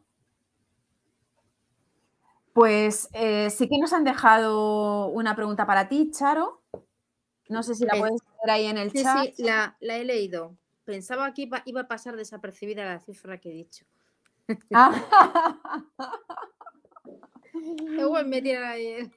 Los números nunca pasan desapercibidos. Realmente es que es verdad que es una cifra que suena, son casi 3 billones de euros. Lo que quiero aclarar son 2 cosas. Primero, esa es la estimación que hace la Unión Europea para ciudades como la nuestra, más o menos, que hemos presentado pues una aspiración, como decía, de neutralidad climática 100% al 2030. Seguramente no lleguemos al 2030 porque no va a depender todo de nosotros, pero bueno, esa es nuestra ambición. Primero, la cantidad, no sabemos si será exactamente esa, pero hay que considerar que estamos hablando de la transformación total de la ciudad.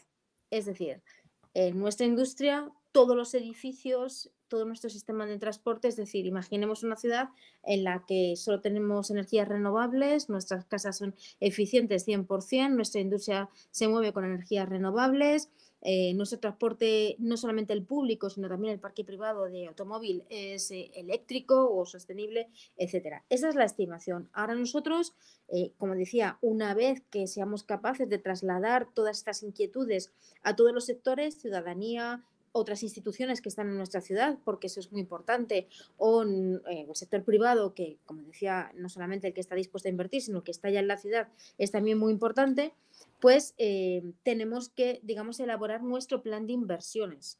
Y más o menos esa es la cantidad, pero puede ser menos o ojalá todas las comunidades de vecinos, todo el mundo estuviera dispuesto también a hacer eso. Y también se considera en esa financiación pública y privada, se considera lo que cada ciudadano puede aportar, porque obviamente esto no solamente es unilateral, debería ser un proyecto de ciudad. De ahí que tenga que haber un contrato, digamos, de ciudadanía, de ciudad en general, ante la Unión Europea, firmado en el propio Parlamento, ¿vale? También lo digo para que esto se vea que es un proyecto serio de ciudad. Bien, dicho esto, lo que esta etiqueta nos concede es la posibilidad de atraer tanto financiación privada como financiación pública, y que no solamente las instituciones públicas con proyectos concretos pueden atraer esta financiación, sino que imaginemos una empresa que ha firmado este protocolo y tiene compromisos serios y se pone la etiqueta de neutralidad climática, tiene preferencia, ¿vale?, ante cualquier fondo estructurales, FEDER, en fin, todos los fondos de innovación que se puedan generar en la Unión Europea. Me preguntan si son compatibles con los Next Generation, por ejemplo, para las rehabilitaciones. El sector de la rehabilitación ya sabemos que va a ser prioritario y mayoritariamente el sector que va a atraer más inversiones. Por tanto, aquellas empresas, aquellas comunidades que tengan ya la ambición, yo diría que fueran preparando sus proyectos, porque nosotros ahí lo que vamos a poder hacer es ser mediadores. Y la etiqueta ya te va a acreditar como una ciudad que tiene que no tienes que acreditar ya mediciones y esas cosas, porque ya lo hemos hecho nosotros, ¿vale? Y hemos articulado esos mecanismos. Creo que también es importante decir que exactamente no sabemos cuáles van a ser esos mecanismos, ¿vale?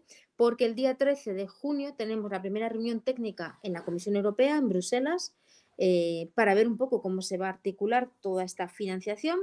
Sí sabemos que vamos a contar con el asesoramiento técnico de expertos, ¿vale?, de los mejores expertos, tanto a nivel de administraciones públicas como privados, porque lógicamente pues no son proyectos fáciles y muchas veces ya sabemos todos, vendrán las empresas que son los que suelen poner esos problemas, y con gran parte de razón. Bueno, ¿y cómo vamos a articular esa colaboración público-privada? Pues como bien sabéis, se dice muy pronto, pero luego no es tan fácil porque las administraciones tenemos nuestros propios problemas a la hora de contratación y demás. Bueno, pues esa es una de las cosas que vamos a trabajar.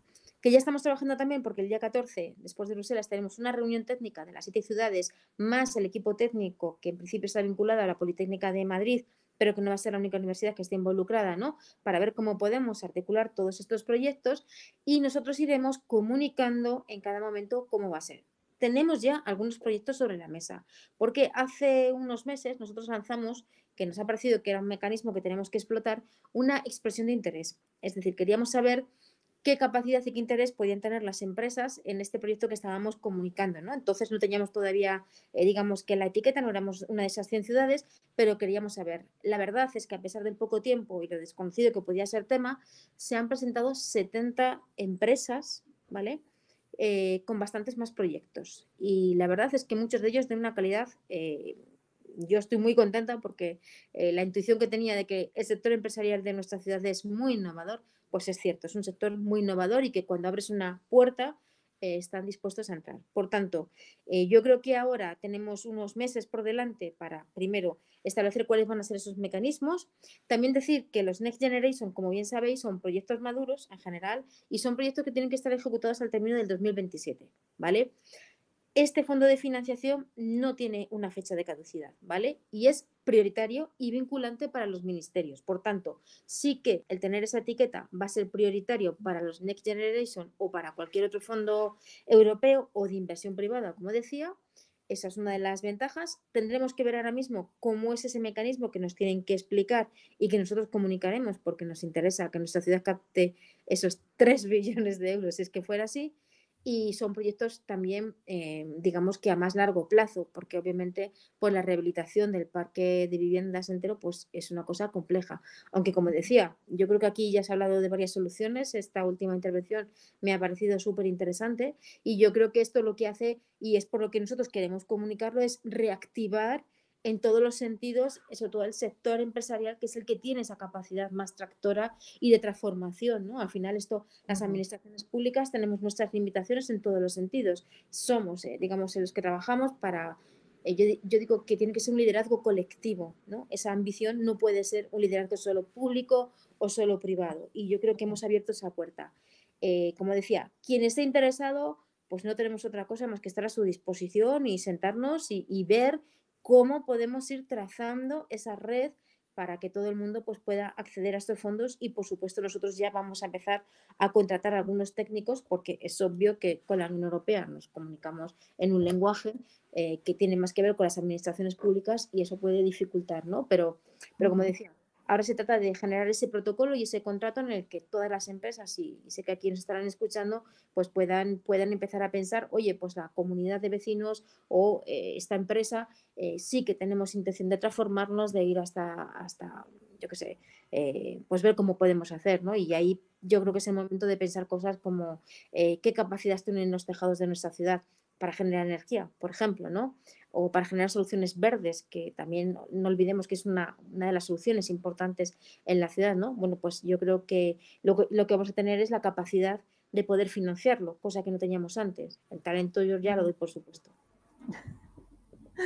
Perfecto, Charo. Muchísimas gracias. Sí que, bueno, daros las gracias a todas las personas que habéis estado. No quiero alargarme más, solamente decir que en la rehabilitación, como también tú bien has dicho, se necesita implicación de todos los agentes, de todos, por vuestra parte, la administración pública, evidentemente, los técnicos que estáis aquí, los ciudadanos, los propietarios e inquilinos de los edificios, en fin, de todas las empresas. Así que este es un reto, como decíamos, ¿no? También estamos en un reto y, bueno, pues vamos a ir todos juntos. El sector del hábitat, todos juntos. Por mi parte, nada más. No, perdona, Charo, que quizá querías decir algo. Gracias. Simplemente iba a decir gracias. Pues por mi parte nada más, a Javier y Eduardo, no os puedo volver a hacer presentadores, que estamos limitados con 4 personas, pero daros las gracias, muy interesantes vuestras soluciones, vuestras aportaciones y también esa implicación con los ODS y con la rehabilitación, que para mí siempre la rehabilitación, bueno, me he dedicado a hacer rehabilitación, de hecho, durante mucho tiempo, así que es un campo que me gusta mucho. Me gustaría, Sebastián, si tú quieres para finalizar, decir algo como organizador de la jornada, pues por mi parte pasarte la palabra para que tú finalices. Uy, no te vemos. ¿Me escucháis? Te escuchamos, aunque no te vemos. Sí, espera, ahora. Ahora, sí. Perfecto, Sebastián. Pues nada, agradeceros a todos, Charo, Marta, Javier, Eduardo, a los ponentes y por supuesto a los asistentes. Esta grabación, bueno, se ha emitido una grabación que la colgaremos en YouTube. Os enviaremos a todos los inscritos el vídeo y además separado por ponencias, por si queréis concretar alguna ponencia más, repetirla y nada, agradeceros a todos pues la participación y asistencia. Pues nada, damos por finalizada la jornada. Muchísimas gracias, Marta y Charo, que estáis aquí en pantalla. Perfecto, Sebastián. Pues muchísimas gracias también por la invitación que nos hiciste al clúster y la oportunidad de poder explicar qué es lo que hacemos y también haber contado con Charo, que también está implicada con el clúster, el trabajo que hacemos, y aquí estamos nosotros también en Valladolid pues para trabajar juntos. Muchas gracias. Pues nada, Muchas hasta gracias. otro día. Hasta luego. Adiós. Adiós. Adiós.